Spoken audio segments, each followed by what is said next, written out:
warahmatullahi wabarakatuh. Waalaikumsalam warahmatullahi wabarakatuh.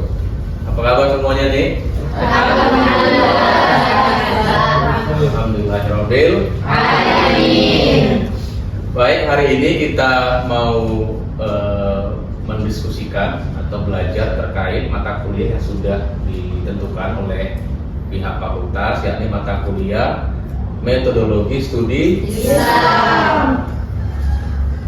Mata kuliah ini 2 SKS akan kita kaji secara mendalam, secara sungguh-sungguh sampai nanti di pertemuan ke-16 ya. Tapi sebelum kita lebih jauh untuk menelusuri atau untuk melihat apa sesungguhnya capaian-capaian yang akan kita dapatkan dari mata kuliah ini, kita mulai dulu dengan doa bersama. Silakan, siapa yang berdoa? Kosma, silakan. Bismillahirrahmanirrahim. Sebelum kita mulai program perkuliahan kita pada siang hari ini, ada baiknya kita berdoa untuk mendapatkan ridho dari Allah Subhanahu wa taala. Berdoa dan mulai.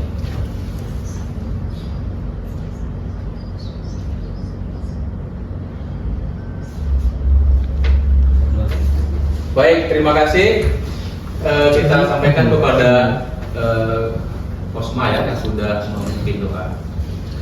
Baik, saya kira sudah juga teman-teman sudah melihat ya terkait mata kuliah ini dalam berbagai macam buku ya, buku atau tulisan yang sudah banyak dilihat ya di perpustakaan maupun di dalam konteks digital ya, dalam berbagai macam laman jurnal atau apapun yang bisa diobservasi, dilihat gitu. Tapi untuk melihat bagaimana kemampuan ya atau pengetahuan saudara-saudara sekalian terkait mata kuliah ini, atau apa yang terbersit gitu ya di pikiran, di kepala kita itu ketika ingin melihat mata kuliah MSI gitu ya. Ini saya pengen mapping dulu nih ya, pemetaan terhadap apa yang teman-teman dapatkan ya yang sudah diperoleh sebelum masuk ke perkuliahan. Baik, kita mulai ya. Apa kira-kira yang menjadi apa ya pikiran kita gitu, terkait mata kuliah MSI? Silakan berdiri, saya kira berdiri. Yang saya pahami tentang metodologi studi Islam itu adalah cara pengetahuan kita untuk memperoleh ilmu pengetahuan dan cara kita untuk mempelajari sumber-sumber ajaran Islam seperti Al-Quran, hadis, ijma, dan qiyas. Sekian, terima kasih. Baik, saya kira 2 lagi ya. Silakan berdiri.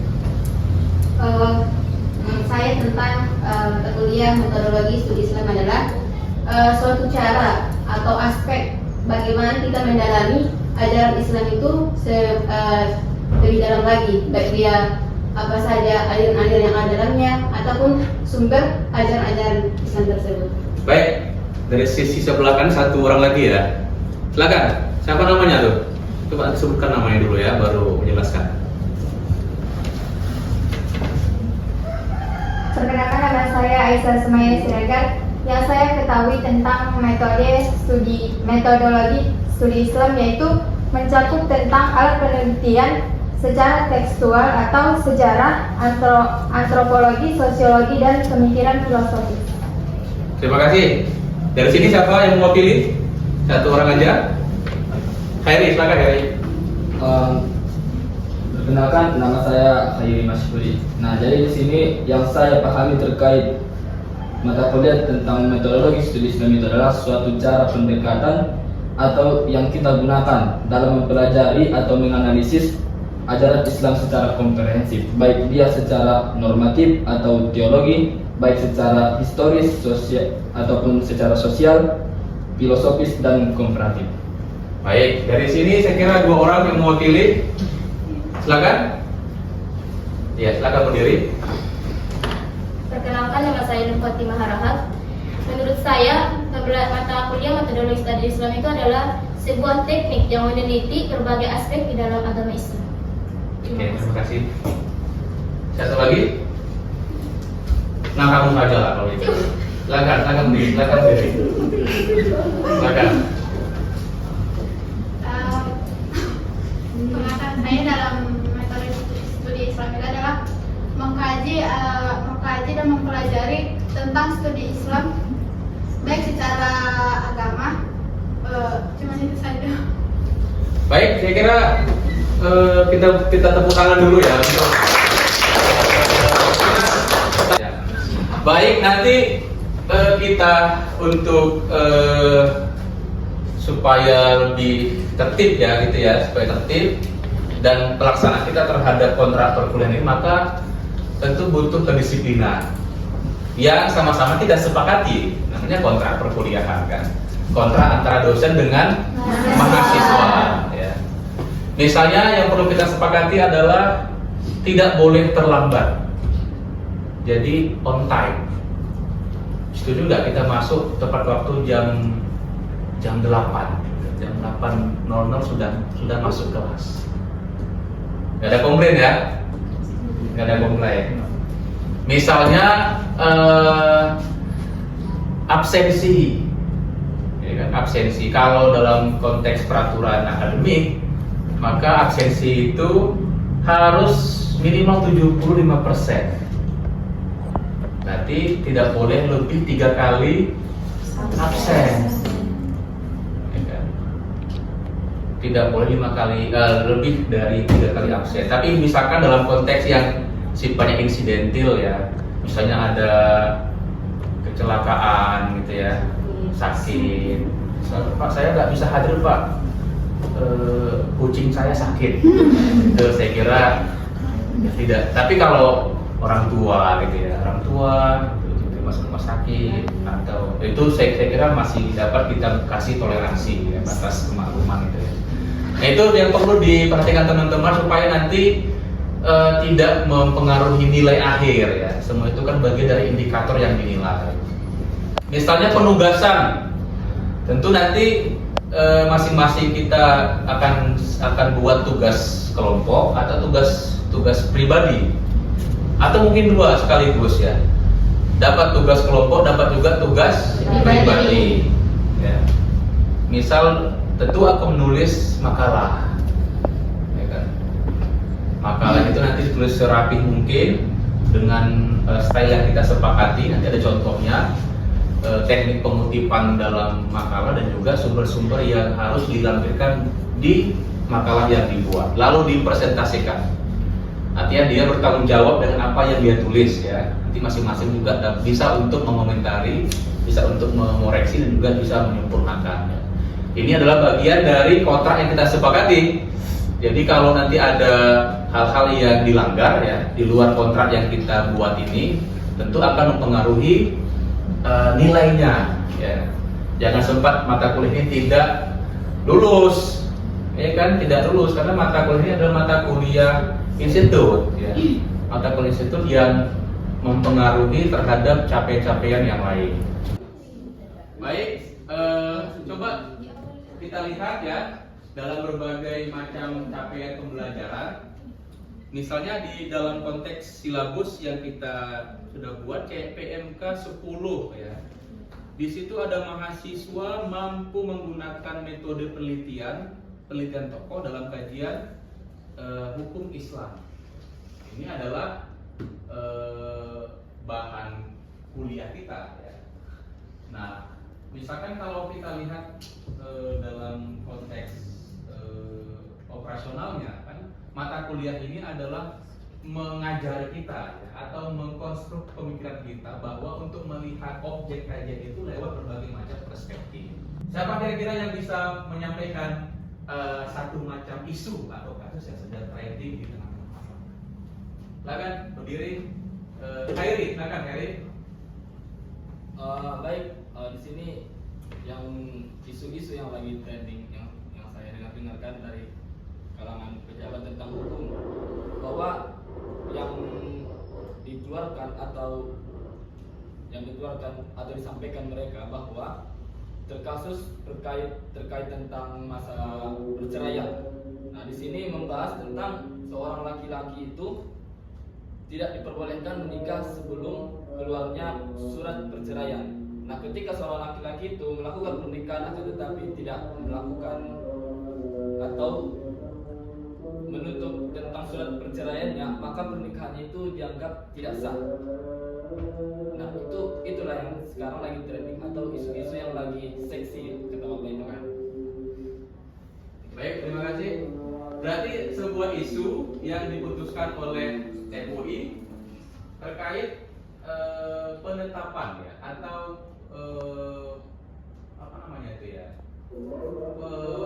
ya terhadap suami yang bercerai, dia diberlakukan pemberlakuan masa iddah, masa menunggu ya, sampai dia diperbolehkan lagi gitu ya, diberi jalan lagi untuk mencari yang baru ya kan. Biasanya orang kalau bercerai ada motifnya ya kan? Bukan hanya bercerai karena memang tak suka gitu ya, tak suka dengan pasangan dia, tapi motif dia mungkin mencari yang baru gitu ya. Tapi dia dibolehkan mencari yang baru itu, pasangan yang baru kalau sudah melewati ketentuan, termasuk tadi adalah masa menunggu itu, masa iddah. Ini saya kira menarik ya, saya kira menarik sebagai sebuah sumber kajian untuk masa kontemporer hari ini yang sudah sangat maju ya. Nah, tapi itu perlu kita lihat ya, perlu kita penguatan lagi. Misalkan adalah bagaimana respon atau bagaimana anjuran dalil gitu ya, anjuran terhadap hal-hal tersebut ya, atau isu yang sedang terjadi ini. Misalkan bagaimana Al-Quran memberikan pernyataan terhadap apakah memang diperbolehkan gitu ya, atau ada nggak pemberlakuan masa iddah terhadap suami yang sedang melakukan proses perceraian. Silakan siapa yang mau menyampaikan itu? Silakan berdiri. Tadi kan saudara kita mengatakan bahwa diberlakukan masa iddah menurut laki-laki. Tapi sudah jelas tercantum di dalam Quran surah Al-Baqarah ayat 208 bahwa masa iddah itu hanya berlaku kepada perempuan, yaitu artinya yang berbunyi para istri yang diceraikan wajib menahan diri mereka menunggu 3 kali bulu atau suci atau haid. Tidak boleh bagi mereka menyembunyikan apa yang diciptakan Allah dalam rahim mereka jika mereka beriman kepada Allah dan hari akhir. Suami-suami mereka lebih berhak untuk kembali kepada mereka dalam masa itu jika mereka memintai perbaikan. Mereka para perempuan mempunyai hak seimbang dengan kewajibannya menurut cara yang patut. Akan tetapi para suami mempunyai kelebihan atas mereka. Allah Maha Perkasa lagi Maha Bijaksana. Baik, saya kira itu adalah penegasan dari dalil ya, bahwa secara lugas ya, secara tegas bahwa itu diberlakukan kepada perempuan karena dia menunggu masa iddah itu untuk membersihkan ya, atau untuk memastikan bahwa dia tidak atau rahim gitu ya, rahim tidak ada benih gitu ya. Terima kasih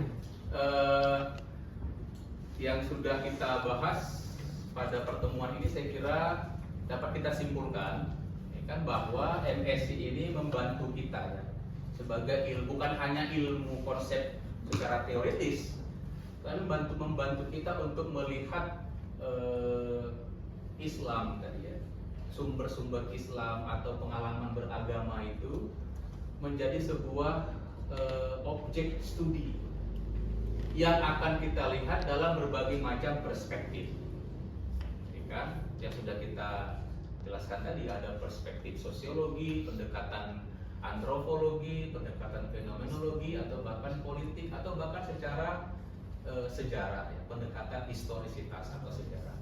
Itu saya kira membantu kita untuk melihat apapun objek atau isu yang terjadi lewat berbagai macam pendekatan itu. Sehingga inilah yang disebutkan dengan melihat sebuah fenomena itu secara komprehensif, menyeluruh.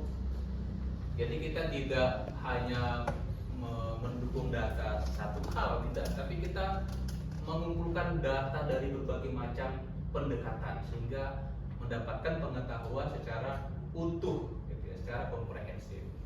Itu saya kira adalah capaian yang akan kita dapat pada mata kuliah ini ya, MSI. Nah, saya kira untuk minggu depan ya, sebagai lanjutan dari perkuliahan kita, maka perlu ada tugas. Ya kan, mahasiswa kan kerjaan setiap hari itu adalah menyelesaikan tugas-tugas akademik. Ya kan? Jadi tugasnya minggu depan itu adalah mereview jurnal. Kita cukupkan sampai di sini ya. Sudah dapat kita simpulkan apa hasil yang kita peroleh hari ini. Saya kira demikian. Kita sudahi dengan membacakan lafaz Alhamdulillah. Alhamdulillahirabbil alamin. Subhanallahumma wa bihamdika asyhadu an la ilaha illa anta astaghfiruka wa atubu ilaik. Baik, saya sudahi. Assalamualaikum warahmatullahi wabarakatuh.